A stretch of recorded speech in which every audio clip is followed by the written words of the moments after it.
estrofe segunda que cantamos parece que descreve o último episódio, o último capítulo da história. Os perigos que me cercam muitos são, fortes tentações a assaltar-me vêm, e foi o que aconteceu com José no capítulo 39, e como resultado da sua fidelidade e da bênção de Deus na sua vida, ele foi parar à prisão. Pastor, não faça afirmações dessas, não pega bem aos pastores falar uma coisa destas. Eu vou repetir, porque os irmãos talvez não tenham prestado atenção, eu vou repetir. Por causa da sua fidelidade a Deus, da sua resistência à tentação, como bênção do Senhor e prova de que Deus estava com ele, José foi parar à prisão. E agora, na prisão, nós vamos ver porque é. Aliás, ainda hoje não conseguimos saber, só no próximo capítulo. Mas vamos ver porque é que ele foi parar à prisão. Porque quando nós dizemos que Deus é soberano, nós dizemos que Deus é soberano e que nada escapa à sua soberania.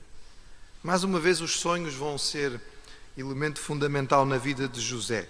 Nós temos 3 conjuntos de 2 sonhos na vida dele. Primeiro temos os 2 sonhos do próprio José, que ele não chega a interpretar, ele apenas conta, mas são sonhos tão óbvios, toda a gente os interpreta, e que levanta a ira dos irmãos contra ele. Depois nós vamos ter os 2 sonhos que vamos ver hoje, no capítulo 40, e que José interpreta, e depois teremos os 2 sonhos idênticos que o faraó do Egito vai ter e que mais uma vez José irá interpretar. Vamos então ler Gênesis capítulo 40. E aconteceu depois destas coisas que pecaram o copeiro do rei do Egito e o padeiro contra o seu senhor, o rei do Egito. E indignou-se Faraó muito contra os seus 2 eunucos, contra o copeiro Mor e contra o padeiro Mor, e entregou-os à prisão na casa do capitão da guarda, na casa do cárcere, no lugar onde José estava preso. E o capitão da guarda pô-los a cargo de José para que os servisse, e estiveram muitos dias na prisão. E ambos sonharam um sonho, cada um seu sonho na mesma noite, cada um conforme a interpretação do seu sonho, o copeiro e o padeiro do rei do Egito, que estavam presos na casa do cárcere. E veio José a eles pela manhã e olhou para eles, e eis que estavam turbados. Então perguntou aos eunucos do faraó, que com ele estavam no cárcere, na casa de seu senhor, dizendo: por que estão hoje tristes os vossos semblantes? E eles lhe disseram: temos sonhado um sonho e ninguém há que o interprete. E José disse-lhes: não são de Deus as interpretações? Contai-mo, peço-vos. Então contou o copeiro Mor o seu sonho a José e disse: eis que em meu sonho havia uma vide diante da minha face, e na vide 3 sarmentos, e estava como brotando a sua flor, saía, e os seus cachos amadureciam em uvas. E o copo de Faraó estava na minha mão. Eu tomava as uvas e as espremia no copo de Faraó, e dava o copo na mão de Faraó. Então disse-lhe José: esta é a sua interpretação. Os 3 sarmentos são 3 dias. Dentro ainda de 3 dias, Faraó levantará a tua cabeça e te restaurará ao teu estado, e darás o copo de Faraó na sua mão, conforme o costume antigo, quando eras seu copeiro.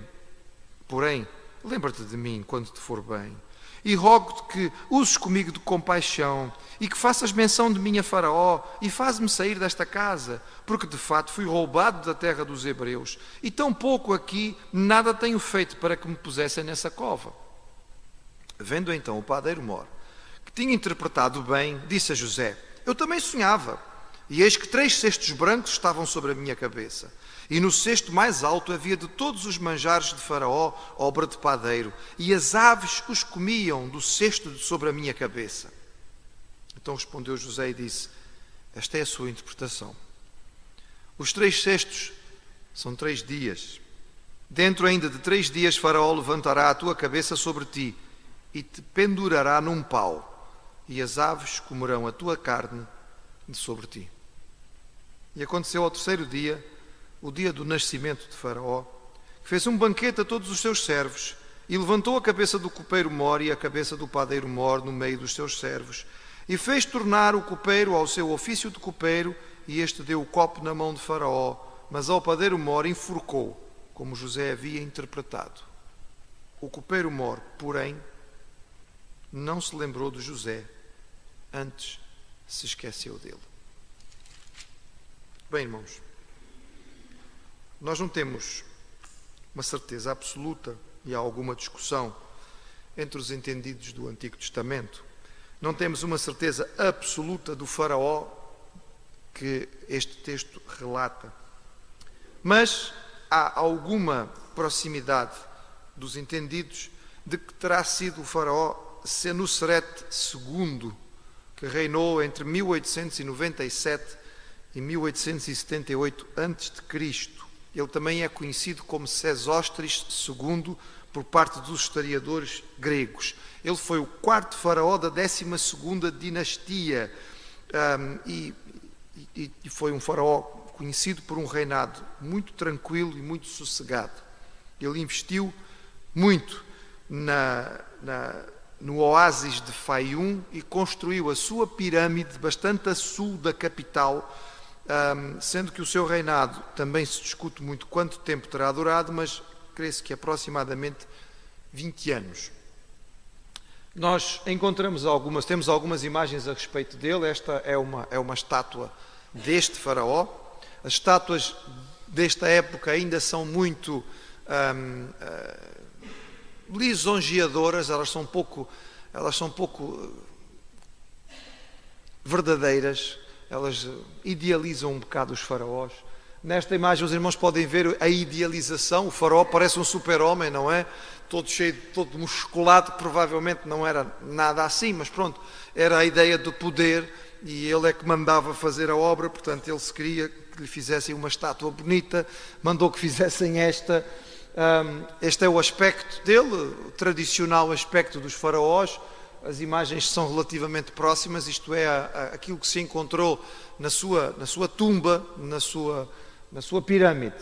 Os irmãos encontram aqui o que resta da pirâmide deste faraó. Como veem, ela está bastante desgastada pelo tempo. Também ela foi feita há aproximadamente 5.000 anos atrás. Não dá para guardar melhor, não é? Se os irmãos acham que a vossa casa já está meio degradada, imagine uma pirâmide com 5.000 anos. Portanto, ela já está assim um bocadinho para o gasto. Interiormente foi isto que se encontrou. Esta seria mais ou menos a sala principal, onde estaria o sarcófago do faraó.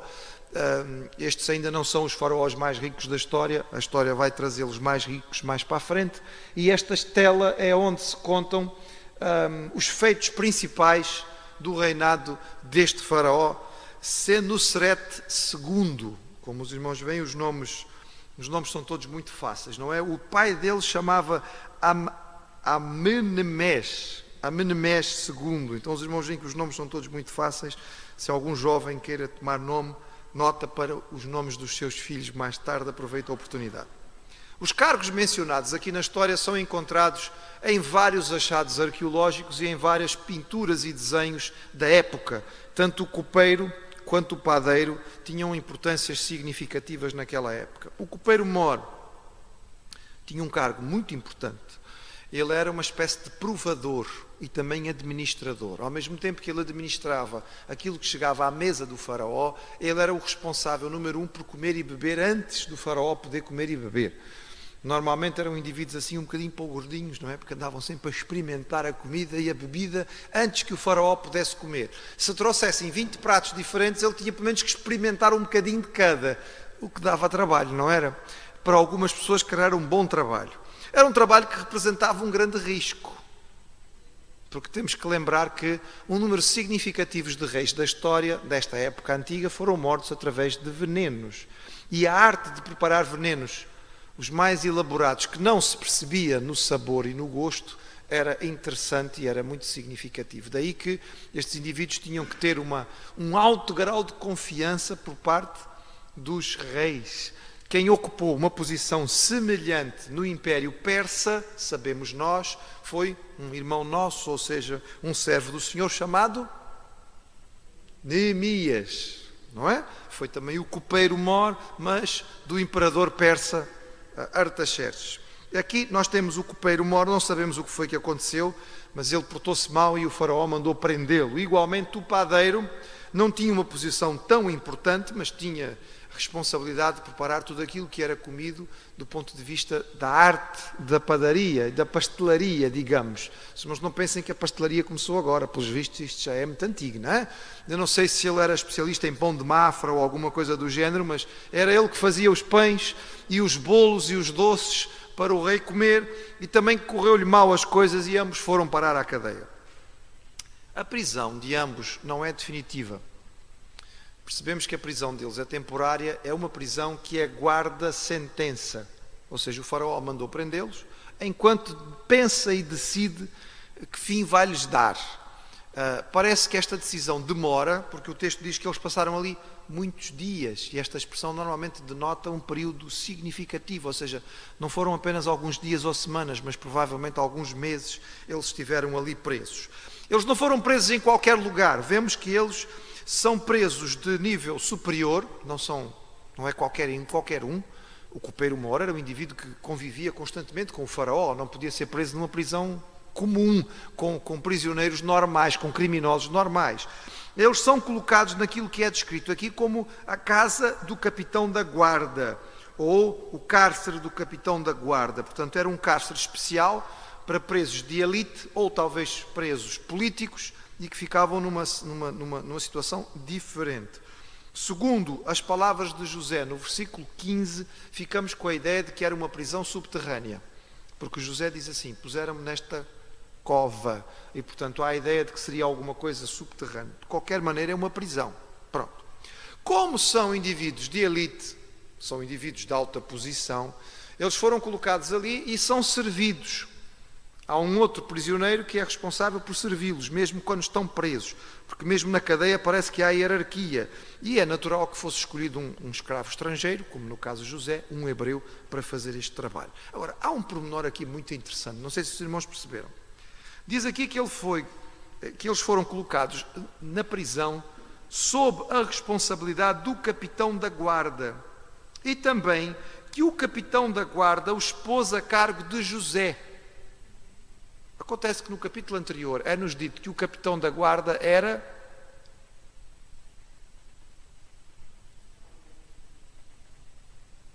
o Potifar. Pelo menos é o que diz o capítulo 39.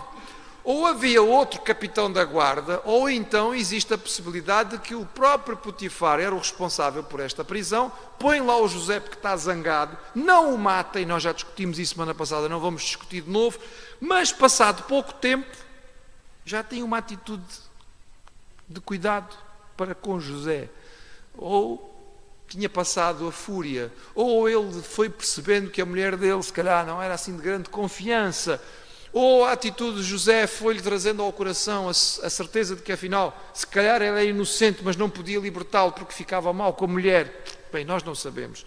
Seja como for, e se é ou não Potifar, é mais uma vez sinal aqui de que José se portava de tal maneira que ele é valorizado e colocado numa posição importante em que ele está aqui a serviço destes dois prisioneiros de elite. E então chegamos aos sonhos. A oniromancia. A oniromancia, irmãos, é a arte da interpretação de sonhos. Esta arte era muito valorizada nas cortes orientais. Nós encontramos em várias passagens da Bíblia magos e intérpretes de sonho. Mais especialmente encontramos aqui e depois encontramos também na Babilónia. Nós sabemos que os servos do Senhor, em particular José, Moisés e depois Daniel, vão ter algum confronto com estes indivíduos, porque eles tinham a sua forma de fazer a interpretação de sonhos, e os servos do Senhor entendem que a interpretação dos sonhos é dada pelo Senhor. Entre os estudiosos do Egito havia manuais muito elaborados para a interpretação de sonhos, e os estudiosos tinham que ler, estudar estes manuais e aprender onde ir buscar a sua interpretação. Trago aos irmãos, por exemplo, 2 exemplos de interpretação de sonhos que estavam no manual da interpretação de sonhos egípcio. Sonhar com mergulhar no Nilo era excelente sinal. Se você sonhasse que tinha mergulhado no Nilo, era muito bom, porque isto era sinal de purificação. sinal de santificação da sua vida, porque o Nilo era considerado a dádiva dos deuses. Para alguns o Nilo era mesmo uma expressão da divindade e, portanto, sonhar que tinha mergulhado no Nilo era uma coisa muito boa. Por outro lado, sonhar com um anão era trágico, porque, regra geral, significava que a sua vida ia ser reduzida pela metade. Então, não sonhem com anões, ou pelo menos não perguntem a sua interpretação a magos egípcios. José não vai recorrer a nada disto, não é? Nada disto interessa a José. O que é significativo na passagem são as lições que nós podemos tirar, mais uma vez, que são tão valiosas, da pessoa que José era. E deixo apenas salientar então alguma aos irmãos. Primeiro, José nos aparece neste texto como uma pessoa extremamente sensível às necessidades dos outros. Que coisa bonita, irmãos! No meio da sua dificuldade, no meio do seu sofrimento, da injustiça que ele está a sofrer, José não se fecha em amargura. Ele não se isola em desprezo pelo mundo ou em autocomiseração, como é tão comum nós fazermos.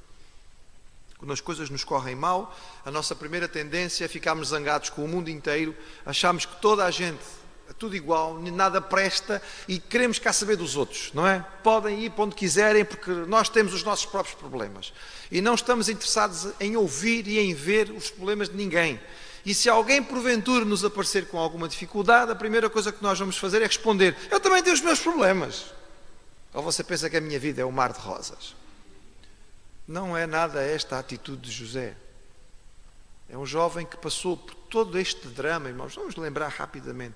É odiado pelos seus irmãos.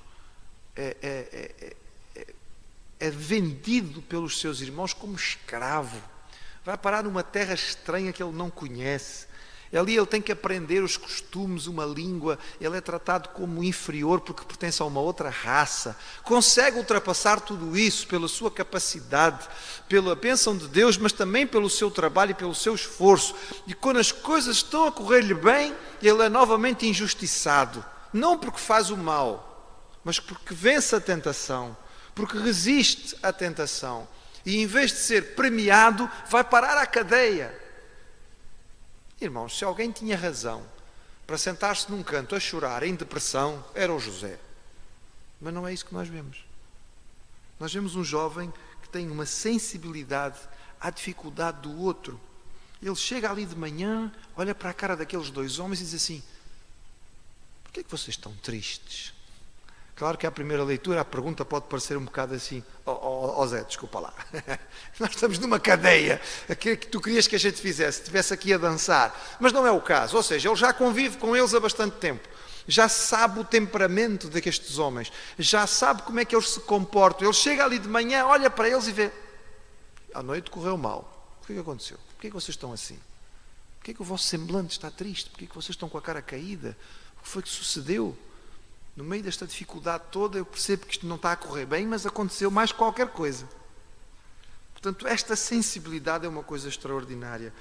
Irmãos, é tão curioso pensar assim: se ele tivesse fechado em autocomiseração, não teria tido sensibilidade para o problema destes homens, não teria tido a oportunidade de interpretar o sonho deste copeiro e nunca teria sido levado à presença do faraó, como vai acontecer no capítulo 41. Os irmãos percebem como a sua bondade, o seu coração aberto e o seu desejo de ajudar acaba por voltar como bênção para a vida dele mesmo. Mas não foi por isso que ele o fez. Ele não sabia o que é que ia acontecer. Ele o fez porque o seu coração era bom, porque ele tinha a preocupação de poder ajudar, mesmo no meio da dificuldade em que estava. José é um dos personagens bíblicos mais extraordinários que nós temos. E este é um dos momentos fantásticos que nós encontramos a respeito dele. A segunda coisa que é notável neste texto, irmãos, é que depois de tudo o que ele passou, ele ainda não perdeu a sua confiança em Deus. Vimos no capítulo anterior que depois de toda a sua dificuldade, ele continuava fiel e buscando uma vida de santidade. Porque quando ele é tentado pela mulher de Potifar, a sua resposta é esta: eu não posso pecar contra Deus. Ou seja, ele continuava crendo no seu Deus, temendo o seu Deus com uma vida de santidade e respeitando aquilo que ele tinha recebido do seu pai, a respeito do seu próprio Deus. E aqui, mais uma vez, ele mantém a sua confiança. Quando os dois homens que sonharam falam com ele, a palavra deles é fácil de entender, irmãos. Havia intérpretes de sonhos e tanto o copeiro como o padeiro estavam acostumados a conviver com estes homens na corte. E se tivessem tido sonhos na corte, e provavelmente isso tinha acontecido muitas vezes, tinham ido ter com eles para pedir interpretação. Mas eles agora estão presos. Eles não estão numa situação em que podem mandar vir o intérprete do rei para lhes dizer o que é que o sonho significa. Eles estão na cadeia, no calabouço. Então a resposta deles é: pois é, tivemos sonhos, mas nós não temos acesso aos magos, nós não temos acesso aos mestres que interpretam sonhos. E a resposta de José é: não são de Deus as interpretações? As verdadeiras interpretações não pertencem a Deus. Portanto, é notável a sua confiança. No meio de todas as dificuldades, José continua crendo no seu Deus e sabe que o seu Deus é superior a tudo o que os egípcios podem ter em termos de interpretações de sonhos. Ele se dispõe a ajudar. Ele se dispõe a interpretar, mesmo não sabendo quais são os sonhos que vão ser contados, ele está disponível para fazê-lo. E é notável que a sua adaptação cultural foi tão grande, mas isso não fez com que ele esquecesse do seu Deus e do seu povo. Sabe, irmãos, em todas as culturas há coisas boas. E em todas as culturas há coisas más. E nós devemos procurar ser capazes de nos adaptar à realidade e ao contexto em que estamos, sem nunca esquecer que acima do contexto e da cultura em que estamos está a palavra do Senhor para nós. Quando houver uma decisão que ponha lado a lado a nossa cultura e a palavra do Senhor tem que ser sempre primazia. Não é a nossa cultura que dita a forma como nós vamos viver. Temos que procurar alguma contextualização. Sim, nós não podemos viver fora da realidade em que estamos, mas isso não significa aceitar todos os princípios da cultura. José tinha feito uma excelente adaptação e na semana passada eu disse aos irmãos que este era um dos aspectos que tinha permitido a ele chegar tão alto. Porque ele aprendeu a língua egípcia, porque ele conheceu a cultura egípcia, porque ele passou a perceber como é que os egípcios funcionavam. Mas aqui ele mostra, continua crendo na superioridade do seu Deus. Vocês não têm acesso aos vossos intérpretes? Mas Deus é superior a isto tudo. Não é Deus que tem as interpretações? Contem lá e vamos ver se o Deus verdadeiro não é aquele que pode dar a melhor interpretação. E ainda, irmãos, nós vemos aqui neste texto a honestidade de José. Ele é verdadeiro até ao fim. Ele não está tentando agradar ninguém. A interpretação do primeiro sonho é muito boa. A do segundo não é. Mas ele não contorna a realidade e ele diz claramente ao padeiro qual é a interpretação do sonho. Os sonhos são muito parecidos. É estranho que estes dois homens, ao comparar sonhos, se é que o fizeram, não perceberam o quanto os seus sonhos eram semelhantes. Ambos estavam ligados diretamente a Faraó. Ambos tinham o número 3 de forma muito evidente. Ambos tinham a ver com os seus produtos e o seu trabalho. Portanto, a interpretação não é aparentemente tão complicada. É claro que alguém pode dizer, bem, depois que a gente já leu a interpretação é fácil dizer qual é, mas pronto. Seja como for, há um fator fundamental de distinção. Ambos estavam aqui relacionados com 3 dias, por causa dos 3 cestos ou dos 3 ramos da vide. Ambos têm a ver com material do seu trabalho, o vinho ou o pão e os produtos da padaria. Ambos têm a ver com aquilo que pode ser apresentado ao faraó, mas há aqui uma diferença grande. Enquanto que no sonho do copeiro o faraó aceita o copo da mão do copeiro, no sonho do padeiro são as aves do céu que comem o pão e não o faraó. Não é o faraó que tira o pão do cesto. Não é o faraó que tira o bolo do cesto. São as aves do céu que o comem. Daí a interpretação que José dá. E ele diz então ao copeiro, dentro de 3 dias o faraó vai se lembrar de ti e tu vais ser restaurada à tua posição. Vais voltar a ser o copeiro do rei. E quando estiveres lá, lembra-te de mim. Porque tenho sido injustiçado. Estou aqui e não fiz nada de mal para aqui estar. Portanto, quando estiveres numa posição que tens acesso a alguém superior àqueles que me condenaram, lembra-te de dizer a eles da minha situação. Portanto, é um pedido legítimo. E aqui nós vemos, irmãos, princípios bíblicos. É claro que nós devemos orar, é claro que nós devemos pedir, mas nós também devemos recorrer aos recursos que o Senhor permite que estejam na nossa mão. Então, se alguém nos faz uma injustiça, nós devemos pedir ao Senhor e clamar para que a justiça seja feita, mas levar o assunto às autoridades. Não é ficarmos em casa só a chorar e a pedir: Senhor, resolve o meu problema, Senhor, resolve o meu problema, Senhor, trata da minha causa. Se existem autoridades para tratar disso, temos que ir tratar com as autoridades. Isto não está contra aquilo que é o ensino da palavra de Deus. José não demonstra aqui falta de confiança no Senhor. O que ele faz, usa de um recurso que lhe é colocado à disposição. Se este homem tem acesso ao faraó e o faraó está acima de quem me condenou, quando tu chegares lá, fala com o faraó. Por favor, porque eu estou aqui injustamente. Quanto à interpretação do padeiro, como nós vemos, ele diz: olha, infelizmente no teu caso, dentro de 3 dias o faraó realmente vai se lembrar de ti, mas não vai ser para bem. Ele vai-te pendurar e as aves do céu vão comer a tua carne. Tendo em conta os costumes próprios da época, é muito provável que o padeiro tenha sido decapitado e o seu corpo então foi empalado e colocado num pau em local público para ser comido pelas aves. Era uma das maneiras pelas quais os egípcios executavam nesta altura. Logo a seguir nós temos então o que acontece. Diz que ao 3º dia, como José tinha dito, foi o dia dos anos do faraó. E é interessante, irmãos, que a pedra de Roseta, se os irmãos quiserem saber o que é a pedra de Roseta, perguntem ao Gabriel, que ele sabe o que é a pedra de Roseta. Mas pronto, a pedra de Roseta foi o grande achado, não é? Para ajudar na interpretação dos hieroglifos, que são aqueles símbolos egípcios que ninguém conseguia interpretar. Mas encontrou-se uma pedra enorme em que havia a mesma coisa escrita em hieroglifos e em 2 outras línguas conhecidas, que eu não me lembro agora quais eram. É grego e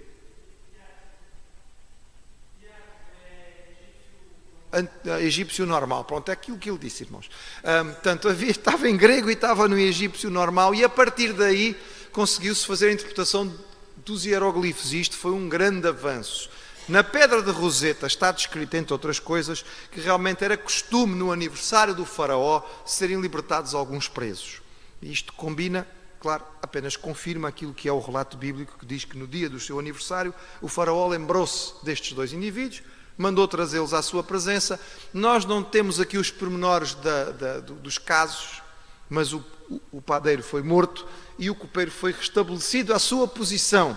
E agora, feliz da vida, porque se cumpriu aquilo que tinha sido confirmado por José, ele esqueceu-se do José. Não é? Esqueceu-se do José. Ele agora está no bem bom novamente, esqueceu-se de José. Este toque final é interessante porque o autor do texto, os irmãos devem ter percebido, ele realça isto no versículo, quase que como que a gente diz: mas já disseste, não precisas dizer outra vez. Ele disse: o copeiro, porém, não se lembrou de José, antes esqueceu-se dele. Ele teve que dizer 2 vezes a mesma coisa, como que a realçar. Olha, ele esqueceu mesmo, não se lembrou minimamente do José. Passou-se completamente a cabeça na sua alegria e na sua satisfação de voltar a estar no palácio. E vão-se passar cerca de 2 anos até esta situação ser transformada e ser mudada. Mas ela vai ser mudada. Vai ser mudada. Mas isso nós vamos ver na próxima semana. Eu gostava que nós guardássemos, sobretudo, irmãos, esta lição tão bonita de José neste texto. Que no meio da sua dificuldade, da sua dor, da sua luta, da injustiça que está a viver, ele não se fecha à possibilidade de abençoar outros. Ele está voltado para fora, ele está voltado em sensibilidade para aquilo que está a passar à sua volta. E ele não deixa escapar um semblante triste. Ele pergunta: o que é que se passa? O que é que se passa? Em que é que eu posso ajudar? E isto foi um instrumento para abençoar e também para a bênção dele mais tarde.